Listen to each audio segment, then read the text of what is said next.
Salut à tous, donc, je suis Rupert Var et ce soir je vais tester un nouveau programme dans lequel je vais lire des extraits de Drooms, qui est mon roman, qui est publié aux éditions Piu Imaginaire et aux éditions Baudelaire aussi partiellement. Donc pour la petite histoire, Drooms c'est de la dark fantasy. Donc, pour l'instant il y a 3 romans qui sont terminés mais il y en aura 4 en tout, dans cette saga-là en tout cas. Et si je vous parle de Drooms ce soir, c'est parce que sur cette chaîne, on s'est consacré, sur la chaîne Twitch, on s'est consacré à la diffusion d'un actual play, donc d'un jeu de rôle en direct, dans lequel les joueurs évoluent dans le monde de Drooms, justement, donc dans cet univers que j'ai créé. Donc je me suis dit, pour ceux qui ne connaissent pas du tout les romans, je vais tenter de voir si ça vous intéresse. Je vais lire quelques extraits et ensuite peut-être que ça vous donnera des indications sur l'univers, sur comment il a été développé, etc. Ça peut même ouvrir des discussions par la suite sur plein de sujets, sur la construction du monde notamment et sur l'écriture, pourquoi pas. Mais c'est pas le sujet ici, le sujet c'est vraiment la lecture de ce roman. Donc ça c'est le tome 1 de Drooms. Comme je vous l'ai dit, pour l'instant 3 romans sont écrits, que 2 sont édités. Donc le tome 1 est édité aux éditions Piu Imaginaire et le tome 2 est aux éditions Baudelaire, pardon, et le tome 2 est édité aux éditions Piu Imaginaire. Je pense que j'ai tout dit, de la dark fantasy. Ah oui, petite mise en garde quand même, certains sujets sont un peu sensibles, on va dire, c'est assez violent. Parfois ça aborde des thèmes sexuels, etc. Il y a beaucoup de discrimination qui est abordée. Enfin, je vous laisserai vous faire une idée des thèmes du roman. Mais en tout cas, voilà, cette petite mise en garde était nécessaire, je pense. Donc voilà, je pense qu'on peut commencer. Donc déjà, je vais vous lire le résumé, pourquoi pas, qui dit pas grand chose, vous allez voir. Donc, le tome 1 s'appelle Les 4 orbes. L'ombre de la guerre plane sur les contrées libres de Nokai. La grande cité d'Akaristel, ancien symbole de la puissance de la lignée des Drooms, sombre peu à peu dans la pègre, la trahison et les inégalités. Les secrets deviennent trop lourds à porter. Voilà, ça, comme je vous l'ai dit, ça dit pas grand chose, mais ça vous donne déjà un petit teasing, on va dire, du roman. Je vais commencer immédiatement par le résumé, qui a pour objectif de placer un peu l'intrigue générale de l'œuvre, et ensuite je lirai le prologue, mais je pense que je m'arrêterai là. Donc résumé. Les éternels étaient jadis des hommes, mais leur destin les promettait à de plus grandes choses. Ils passèrent près de devenir des dieux. Pourtant, ils faillirent et furent bannis des cieux. En 312 quaternels, 1800 ans après leur chute des domaines célestes, personne n'avait plus la certitude de leur existence. Nokai, l'île choisie par ces derniers comme berceau de leurs 3 créations, était coupée du reste du monde par un sortilège des plus puissants. Toute traversée des frontières était impossible. Le pays changea après leur disparition. La corruption atteignit l'île lorsque les humains y accostèrent et toute la violence et la cruauté de cette espèce s'y répandit. Des peuples s'éteignirent, d'autres naquirent et les éternels devinrent des légendes. Les Drooms étaient la seule lignée d'humains au sang magique. Avec le temps, ils se séparèrent en 2 clans ennemis, les masqués et les mages purs. De batailles successives naquit une trêve que les 2 clans respectèrent de longues années. Pourtant, sur Nokai, on entendait des témoignages inquiétants ces derniers mois. Inigur, le roi masqué, traversait le pays à la recherche d'une chose inconnue. Ses soldats étaient surpris à espionner leurs rivaux, des villageois étaient attaqués. La trêve fragile qui avait été décidée entre les Drooms se faisait de plus en plus instable. Dans peu de temps, la guerre serait inévitable. Un écrit connu de tous disait « De la main du premier Droom vint l'art, spontanément. Il l'utilisa avec sagesse et bon discernement. L'art était la force de toute chose extraordinaire. L'art était fort, l'art rendait fier. L'art était la magie, le pouvoir, la puissance. De telles choses attirent toujours convoitise et nuisance. Voyant qu'il suscitait l'envie auprès des siens, le premier Droum se sépara de son savoir ancien. Il divisa ce don en 4 forces débonnaires qu'il cacha dans 4 pierres ordinaires, un devinrent translucides comme des orbes de verre. Un orbe rouge pour le feu et les langues oubliées, un orbe bleu pour les arts maîtrisés, un orbe vert pour la sagesse des seniors, un orbe blanc pour ignorer la mort. Il garda une étincelle dans son sang qu'il céda à ses enfants. « Un enfant par génération !» répétait-il bien haut. « Un de plus, et ce serait le chaos !» Ces mots furent entendus, mais bientôt oubliés, car la sagesse des hommes est par trop limitée. Kélia Droum, reine des mages, enfanta un second, destiné au silence, Gilderoy de son nom. Il jalousa l'aîné jusqu'à corrompre son cœur. Il envia Morlon, son destin, ses bonheurs. Corrompu par les ombres, il en tua sa mère. Il s'empara du trône et attaqua son frère. Mais la force de Morlan était bien supérieure. Il repoussa l'assaut, fit s'accroître la rancœur. Gilderoy fut banni dans les terres enneigées. Il macéra sa rage, engendra les masqués.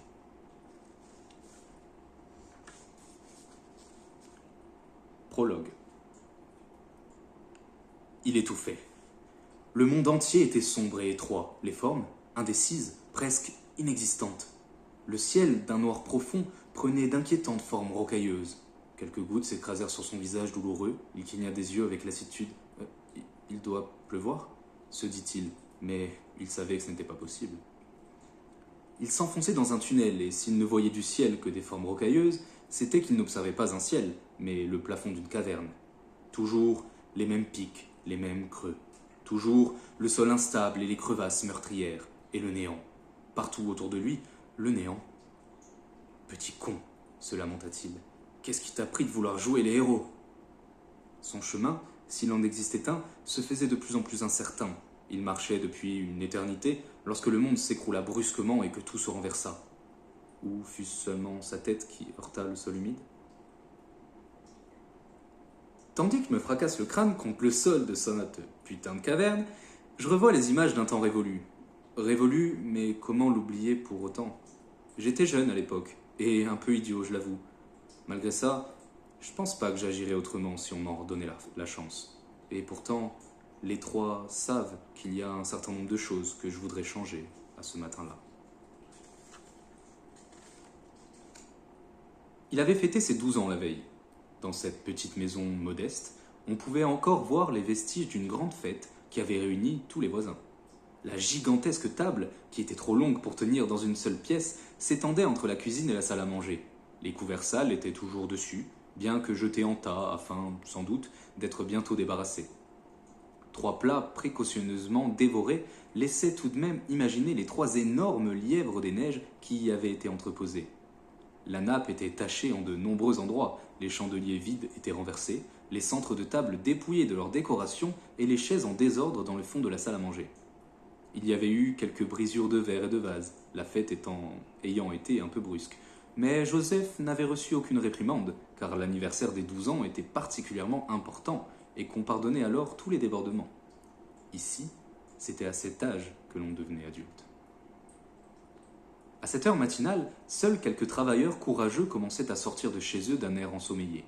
Tiré de son lit par une impression étrange, Joseph, l'enfant aux cheveux clairs, quitta la basse maisonnette de ses parents.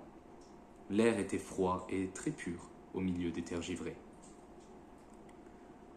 Une drôle de façon qu'a de la neige de tomber. Ceux qui l'ont jamais vue pourraient croire qu'elle tombe de façon uniforme et aplanit le paysage, mais les Olympiens, eux, ils savent à quel point c'est faux.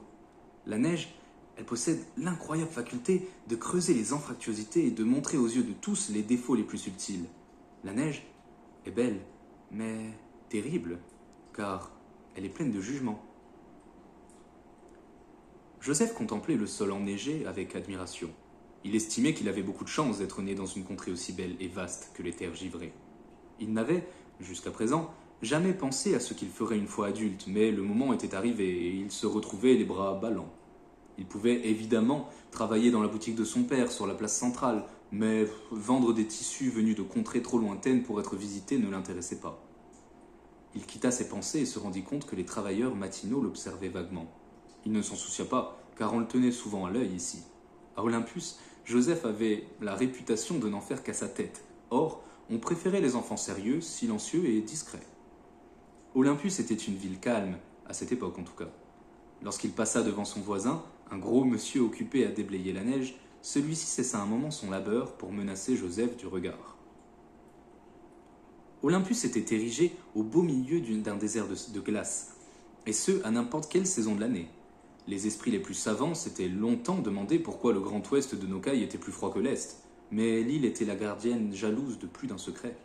Elle ne révélerait par exemple jamais pourquoi ces deux endroits les plus chauds étaient un désert à l'extrême sud et une jungle à l'extrême nord. Il existait de nombreux secrets que Joseph rêvait de connaître, mais ceux-ci n'en faisaient pas partie. Avec le temps, les Nokeiwa avaient appris à les accepter sans les comprendre. Joseph était tout de même curieux. Il rêvait de parcourir Nokai sur un destrier infatigable. Il voulait connaître le monde, trouver des trésors légendaires, combattre les géants de l'Ouest, baigner son corps épuisé par le voyage dans les eaux du lac oublié. Le très jeune adulte emprunta la grande allée en souriant. Il adorait ce moment de la journée, lorsque le soleil était assez haut pour réchauffer sa peau, mais qu'il était encore trop tôt pour que les ruelles regorgent passants. Sans réfléchir, il arriva au niveau des remparts de la cité. Il avait dépassé des dizaines de maisonnettes, fontaines et places, sans même s'en rendre compte. Joseph grimpa sur les remparts en gravissant les escaliers d'une des 5 tours qui protégeaient Olympus. À l'intérieur de celle-ci, les marches étaient étroites et les murs étaient recouverts de toiles d'araignée. Ce passage était rarement utilisé. L'enfant secoua ses bottes enneigées en riant. C'était ce qu'il faisait chaque matin, seul. La solitude, c'est une force au pouvoir insoupçonné. Certains la fuient, car ils savent que la terreur commune à tous les hommes est de mourir totalement seul. D'autres la recherchent au contraire, en sachant savourer les bienfaits qu'elle peut engendrer sur l'esprit et la quête de sagesse. Mais une chose est certaine, la solitude, tous la connaîtront un jour ou l'autre, au crépuscule de leur existence. Au-dessus des remparts, Joseph observa un instant l'intérieur de la cité. Olympus était immense et entièrement recouverte d'un voile d'opale. En contrebas, l'agitation journalière commençait lentement à prendre forme. Les marchands installaient leurs étals, les paysans veillaient sur les quelques récoltes résistantes au froid, et des allées et venues à première vue inutiles naquirent d'elles-mêmes. Le monde de l'Olympien s'éveillait. Il imagina son vieux père devant sa boutique de soieries et se demanda s'il parviendrait à gagner suffisamment pour rembourser la dette creusée par la fête excessive de la veille. Comme à son habitude, Joseph se retourna ensuite vers l'extérieur de la cité et l'infinité des terres givrées. Il s'étira en bâillant. Qu'est-ce qu'il aimait la légère solitude qui caressait ses cheveux lorsqu'il montait à cette altitude. « Je vis dans la plus belle cité du monde !» Ses yeux s'immobilisèrent. Au-delà des remparts qui protégeaient l'est de la cité, une étrange agitation brisait le calme routinier. Il n'avait jamais rien vu de tel. Au loin, un immense nuage frétillant avançait droit sur la ville. L'enfant plissa ses yeux bleus. Un coup terrible atteignit son estomac lorsqu'il se rendit compte que le nuage progressait sur le sol et contre le vent. Un frisson le parcourut. « Une armée !» Comme la solitude, la peur peut également être fuie ou recherchée. Parfois, elle pétrifie les membres, d'autres fois, elle pourrait presque donner des ailes. Je me souviens de ce matin-là, dans la cité de mon enfance, et de la manière qu'a eu la peur de s'immiscer en moi. Elle m'a brûlé la peau. Comme beaucoup, j'aurais pu me laisser submerger par son pouvoir et baisser les bras. J'aurais pu me laisser tomber là, sur la muraille de ma cité enneigée, mais c'est pas ce que j'ai fait. Comme si sa vie en dépendait, il descendit les marches de la tour à toutes jambes, courut le long de la grande allée, dépassa les maisonnettes, les fontaines et les places, tout en ignorant les regards sévères des Olympiens. Il dut jouer des coudes pour se frayer un chemin, car la cité était bel et bien éveillée. L'enfant ne s'arrêta pas afin d'expliquer la situation. Courant si vite que ses bottes n'eurent pas l'occasion de s'enfoncer dans la poudreuse, Joseph atteignit le palais ducal en s'essoufflant. Il était rouge d'épuisement et avait les poumons tranchés par le froid, dévorés par l'air glacé. En plus du bâtiment principal, le palais ducal possédait une tour qui faisait office de clocher. Cela faisait de nombreuses années qu'aucune sentinelle n'avait été envoyée là-haut. Joseph gravit l'échelle extérieure menant au sommet du clocher. La peur lui donna des ailes. Il se faufila entre l'étage et sa toiture et, sous la force de la précipitation, repoussa l'échelle derrière lui. Il l'observa, pantois, se redresser, puis s'effondrer vers le sol enneigé. Joseph se retourna alors. L'étage de la tour de guet lui semblait vaste. Il était entouré d'une basse balustrade qu'il avait dû enjamber et était surplombé d'un toit haut aux tuiles mauves. Au centre de la toiture, une énorme cloche de cuivre était suspendue, hors d'atteinte. Une corde épaisse en pendait en allant s'enfoncer vers les profondeurs de la tour au travers d'un grand trou de plusieurs mètres de rayon. Joseph ne prit pas le temps de réfléchir à une stratégie.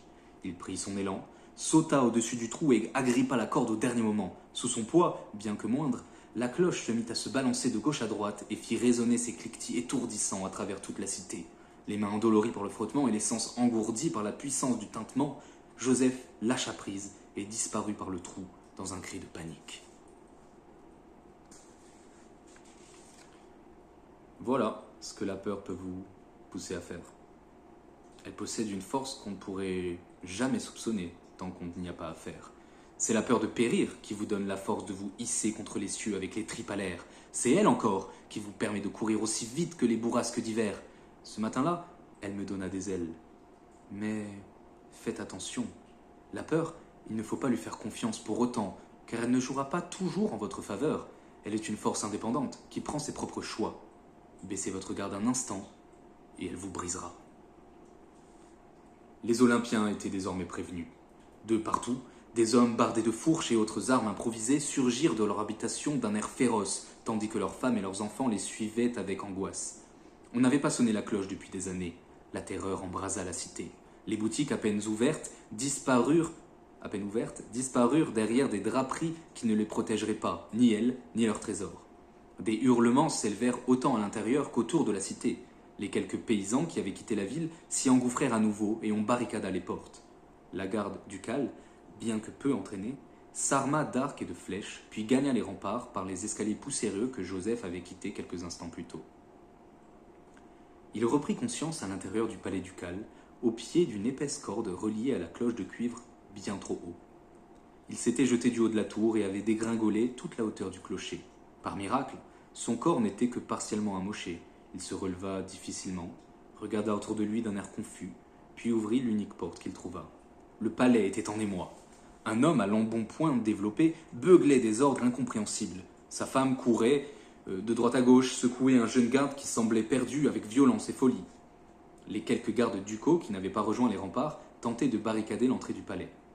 « Laissez-moi sortir !» s'époumonna Joseph en rejoignant la porte. Il se rendit compte qu'il s'était finalement blessé dans la chute lorsqu'il se mit à courir. Son bassin lui semblait déplacé. Il retint un cri de douleur. Les gardes sursautèrent, tandis que le gros homme embourgeoisé s'avança avec furie. « Qu'est-ce que tu fais dans mon palais ? Tu profites de la débandade pour tenter de me voler !»« Mais j'ai rien volé du tout !»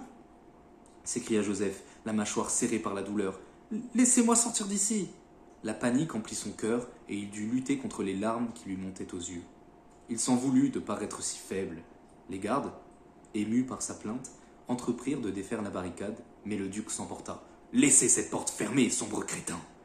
Vous devez protéger votre duc et votre duchesse. Ce gamin restera ici tant que l'ennemi ne sera pas repoussé, ou il devra trouver un autre moyen de quitter le palais. » Cette fois, ce fut la colère qui s'immisça en lui. Joseph savait qu'il n'existait aucune autre sortie en dehors du sommet du clocher, totalement inaccessible. Il imagina les envahisseurs atteindre la cité, ses parents périr, la ville en flammes et lui, prisonnier du palais. Il s'avança jusqu'à la porte malgré sa douleur et, à son grand étonnement, les gardes ne le retinrent pas. Les meubles et débris qui barricadaient l'entrée ne lui permirent pas d'ouvrir la porte autant qu'il l'aurait souhaité, mais Joseph était très mince et particulièrement agile.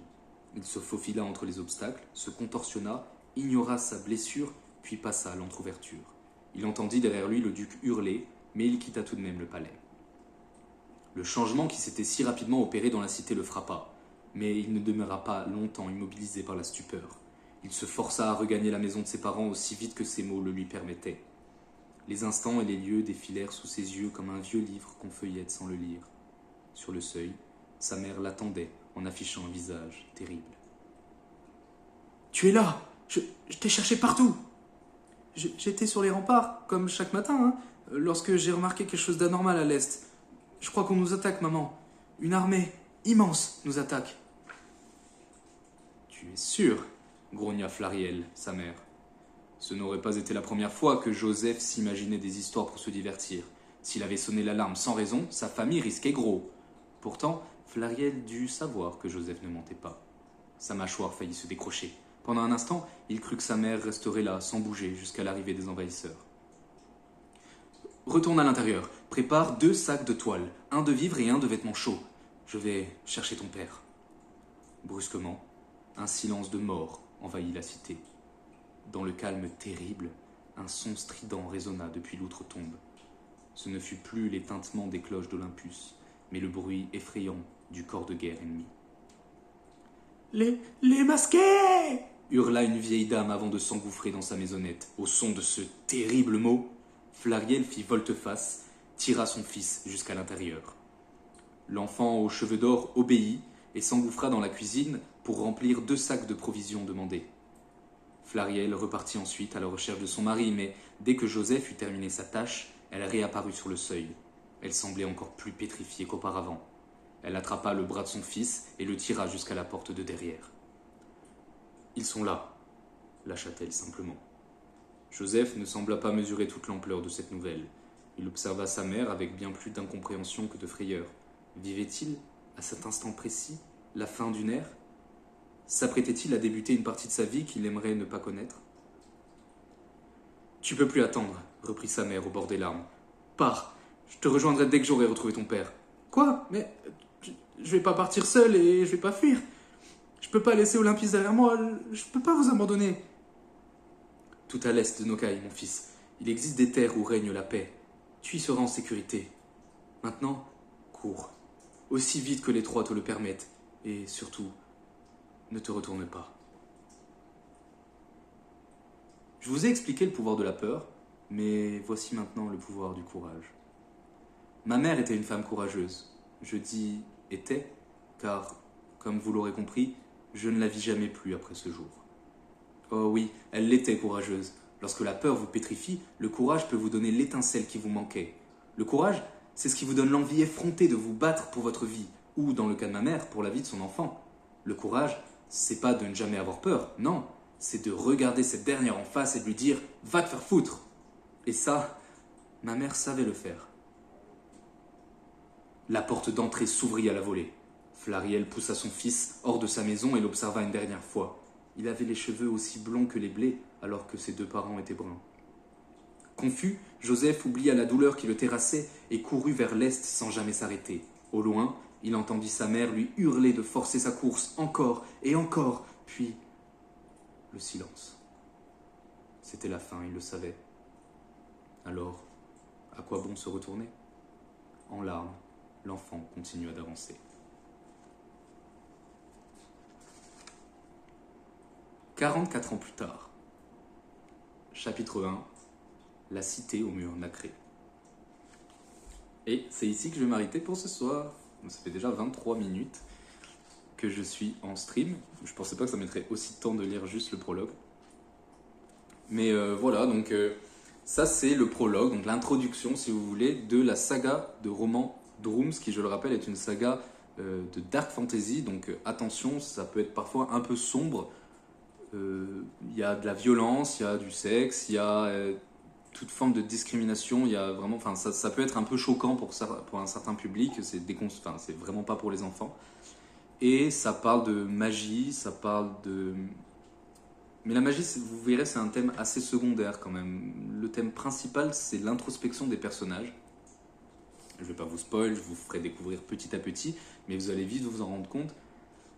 Quelque chose va se passer qui aura pour conséquence de faire comprendre à certains personnages que la trêve, dont je vous ai parlé dans le résumé, la trêve est sur le point de s'étioler et la guerre est sur le point d'arriver. Et donc ces différents personnages vont devoir agir ou réagir à cette terrible nouvelle. Et donc c'est vraiment quelque chose d'assez introspectif, puisque chaque chapitre est centré sur un personnage différent, avec un narrateur interne où on entend ses pensées, on ressent ses émotions. Et l'idée derrière, c'est vraiment de faire un voyage, non pas une quête classique de fantasy, même s'il y a quand même les codes principaux évidemment, mais plutôt une quête introspective, donc une évolution des personnages et sur la manière qu'ils auront de réagir à cette terrible nouvelle. Donc évidemment, ça vous vous en doutez, ça va traiter de sujets très sombres, de sujets de solitude, de mort, de violence, de tristesse, mais aussi de joie et de fraternité. Bon, et tous les sujets de la vie au final qui se posent lorsque la guerre est sur le point d'arriver. Donc voilà, c'est une œuvre qui me tient vraiment à cœur. C'est le premier monde que j'ai écrit, je pense, le monde des Drooms. Ça fait maintenant 10 ans. Et là, je suis sur la fin puisque je suis en train de rédiger le 4e et dernier tome. Donc c'est assez émouvant pour moi et j'ai vraiment envie de partager cet univers avec ceux qui sont intéressés. C'est aussi ce qui m'a poussé à commencer l'Actual Play. Donc l'Actual Play, pour finir dessus, ça se passe évidemment dans le même univers. Ça commence, pour ceux qui ont suivi le premier épisode, ça commence dans le monde de Nokai, donc ça commence exactement à l'endroit où se déroule l'intrigue du roman, mais très vite, ça passe dans les cieux, et pour suivre une quête épique de différents personnages qui vont devoir gravir les cieux pour sauver l'univers. Donc c'est vraiment quelque chose qui se détache du roman, mais qui est dans le même univers, qui en respecte les codes. Et il y a beaucoup de lore qui a été construit dans le jeu de rôle et qui a été développé dans les romans et vice-versa. Et j'ai vraiment envie que ceux qui suivent l'Actual Play soient intéressés par la construction de cet univers et par le roman et par les différents personnages, que les héros de l'Actual Play auront parfois plaisir à rencontrer des personnages, des protagonistes du roman. Donc ça aussi, c'est des petits clins d'œil qu'il est dommage de rater. Donc voilà, alors je sais que la lecture, c'est pas accessible à tout le monde. D'où mon idée de venir lire quelques extraits. Je vais les lire dans l'ordre. Je pense qu'au final, je vais mettre un petit peu de temps, mais je pense que je vais tout lire, tout le tome 1, et je m'arrêterai là, pour vous donner peut-être l'envie, j'espère, de continuer de lire la suite. En tout cas, moi, ça me fait vraiment très plaisir de parler de Drooms, et j'espère que je vais pouvoir en parler encore longtemps, j'espère que je vais pouvoir vous faire découvrir plein d'autres choses, pas que les romans, pas que l'Actual Play, j'ai envie de faire du podcast, et j'ai envie de faire plein de choses sur le sujet, du jeu vidéo aussi. Donc voilà, j'espère que ça vous plaît et j'ai envie que ça continue encore bien longtemps. Mais en tout cas, merci beaucoup si vous êtes arrivé jusque-là. Je ne sais pas s'il y en aura, mais en tout cas, si c'est le cas, merci.